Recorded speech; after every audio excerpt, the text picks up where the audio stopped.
సాయం చేసుకుని మిమ్మల్ని సరిగ్గా చూడకుండా నిర్లక్ష్యం చేస్తే కనుక మీరు ఒక కాగితం పెట్టుకుంటే ఆర్డీఓ గారికి మీ ఆస్తిని మళ్ళీ మీకు తిరిగి ఇచ్చేస్తారు. మీకు ఎంతకాలం క్రితం రాసేసినా కూడా ఆ చూడలేదు అనుకోండి, మిమ్మల్ని చూస్తామని చెప్పి నమ్మించి రాపించుకుంటారు ఆస్తి.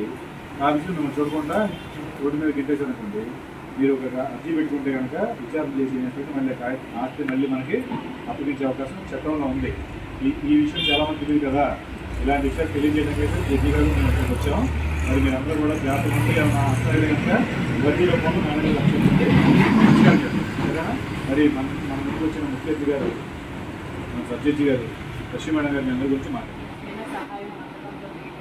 లేదు అంటే వాళ్ళు సరిగ్గా మీ సమస్యకి పరిష్కారం చూపించడానికి మీరు ఈ కమిటీ దగ్గరికి వచ్చి మీరు ఒక అర్జీ రాసిస్తే దాని ప్రకారం వాళ్ళని పిలిపించి మాట్లాడడం జరుగుతుంది.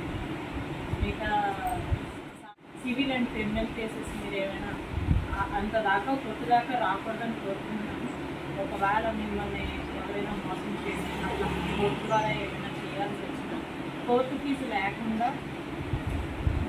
లేకుండా కూడా మీరు పిటిషన్ దాఖలు చేయొచ్చు. లాయర్ని కూడా ఉచితంగా కోర్టు వారే ప్రొవైడ్ చేయడం జరుగుతుంది. ఏ విధమైన సమస్య ఉన్నా ఈ మండల్ లీగల్ సర్వీస్ కమిటీకి మీరు రావాల్సిందిగా కోరుకుంటున్నాను. ఈ విషయం మీరు సుప్రీంకోర్టు గారు చెప్పమని మాకు అప్పచెప్పిన